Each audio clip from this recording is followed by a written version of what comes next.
E aí, moçada, beleza? O assunto hoje é o indutor real. Muito bem, essa peça aqui, que tem um indutor dentro, já teve um vídeo que eu desmontei. Esse é um transformador de FI. Falei também sobre esse carinha aqui. Para quem gosta de um pouco de matemática, hoje o assunto é esse. O que é de verdade um indutor? Bom, para começo de conversa, um indutor sozinho nunca está sozinho. Ele carrega junto com ele, por causa do formato espiral, uma capacitância parasita, que eu também já comentei, que está aqui entre uma espira e outra. Falei também que existem alguns processos de bobinamento que diminui bastante esse efeito. Só que não acaba com ele ainda continua lá. Comentei também que existe a resistência ôhmica do fio responsável por um efeito que a gente chama de fator Q, fator de qualidade. E isso também influencia quando a gente está falando especificamente de recepção de rádio, como é o caso desse, na seletividade do nosso aparelho. O que acontece então? Um indutor de verdade carrega dentro os três elementos: a própria indutância, a resistência do fio e a capacitância parasita. Se a gente olhar bem, ele por si só já é um componente ressonante, porque já tem os dois elementos para provocar isso. Isso tem que ser muito bem verificado na hora de um projeto, principalmente de frequência alta, porque essa capacitância vai influenciar, porque essa resistência vai fazer diferença. Tanto que quando a gente vai especificar um indutor, ele tem o valor de autorressonância, onde essa capacitância se torna importante. Eu vou mostrar mais tarde nesse vídeo um exemplo de um site de compra onde aparece esse valor. Quando eu tenho um circuito ressonante paralelo, eu acabo tendo isso aqui. E não posso esquecer da capacitância parasita que tem aqui dentro, que está somando com essa. Isso é fácil de resolver. E a resistência do fio, que eu vou ter que trabalhar com ela. Eu já mostrei também em um outro vídeo de onde veio a equação da ressonância, a equação da frequência de ressonância. Vou só repetir a equação aqui, não vou mostrar o desenvolvimento dela. É essa equação aqui. Portanto, a frequência de ressonância depende da senoide e da raiz quadrada do produto da indutância com a capacitância. Do indutor real com o capacitor real. No cálculo tudo é bonitinho.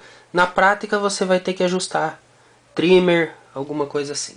Quando que eu sintonizo uma emissora de rádio? E como eu sintonizo? A sintonia vai acontecer quando eu tiver uma reatância indutiva igual à capacitiva. Ou seja, a frequência que está chegando aqui é tão alta que o indutor não joga para baixo. Mas também é tão baixa que o capacitor não consegue jogar para baixo.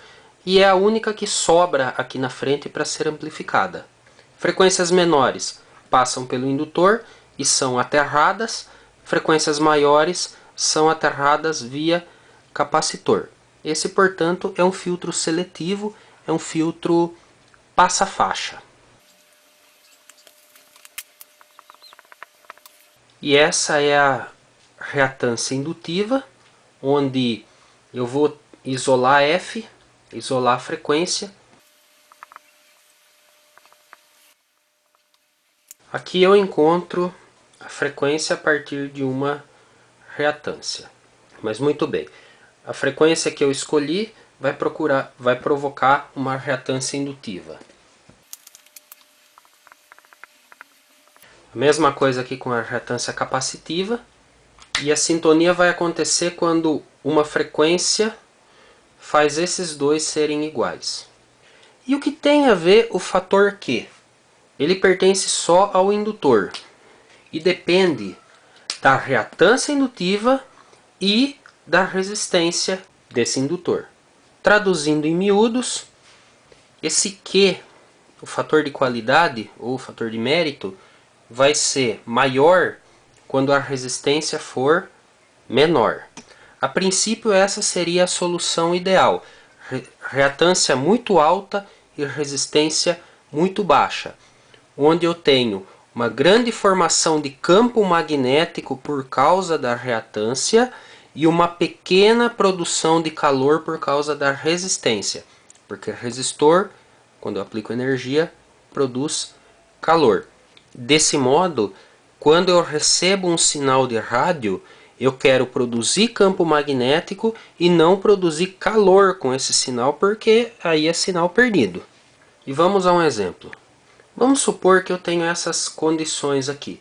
Um indutor de 4 mH, que tem uma resistência de 2 ohms. Resistência baixa, mas nem tanto. E está sendo aplicado a ele uma frequência de 100 kHz. Nós teremos o seguinte.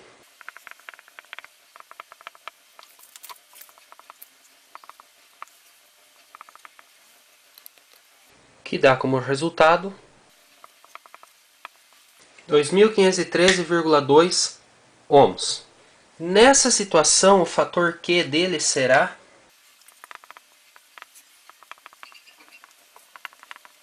de 1256,6. Não tem unidade porque é ohm dividido por ohm. Isso é bom ou é ruim? Aí, como tudo na vida, depende. Depende do que o seu circuito precisa. Veja que como entra a frequência aqui, o próprio fator Q vai depender da frequência que eu estou aplicando. Se eu mudar essa frequência aqui, além da reatância, o fator Q vai mudar. Olha só, ao invés de 100 kHz, eu vou colocar uma frequência 10 vezes menor. Vamos colocar só 10 kHz.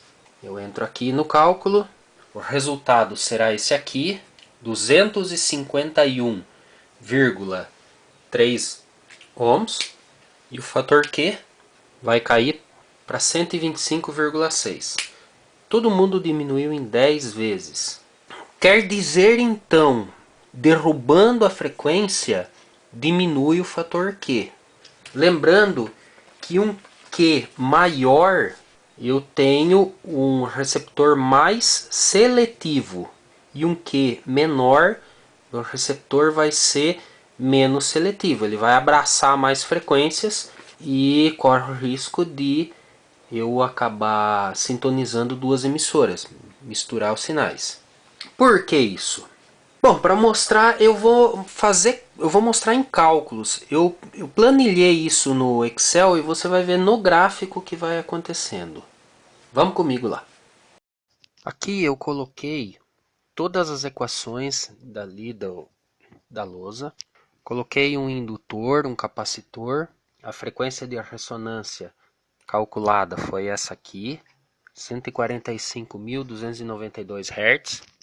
Provoquei aqui um gráfico com uma escala pulando de 40 em 40 Hz. Para cada frequência, uma reatância indutiva e outra capacitiva. E a impedância geral do circuito ressonante paralelo. Tenho aqui o gráfico da reatância indutiva e capacitiva. Eles estão se cruzando no centro, onde deu a ressonância. E à medida que eu vou subindo a frequência, a reatância indutiva vai subindo e a capacitiva vai descendo. Nesse ponto aqui, na passagem pela frequência de ressonância, as duas são absolutamente iguais. Aí eu montei esse gráfico da impedância e eu tenho essa curvinha bonita aqui, onde não tem quase variação nenhuma. A variação é ridícula. É inferior à quarta casa decimal. A impedância está muito apertadinha. Isso está provocando um filtro com pouca seletividade. Esse comportamento aqui não é dos piores. Na televisão analógica, eu precisava ter uma banda de passagem, se não me falha a memória, de 6 MHz. Eu vou alterar nesse momento o valor da resistência do indutor. Eu vou abaixar para a gente sentir no gráfico o que acontece quando eu abaixo a resistência ou quando eu engrosso o fio do indutor. Olha como a seletividade melhorou aqui quando eu baixei a resistência. E em números absolutos foi de 1000 a 2000 ohms a variação de impedância numa escala de menos de 4000 ohms. E aqui nessa situação eu tenho ainda a mesma frequência de ressonância, não mudou nada, só que virou uma pontinha de agulha a recepção, ficou super apertada. Se eu tiver uma emissora de rádio com um desenho aqui mais aberto, com certeza, sem dúvida, vou perder qualidade na minha recepção.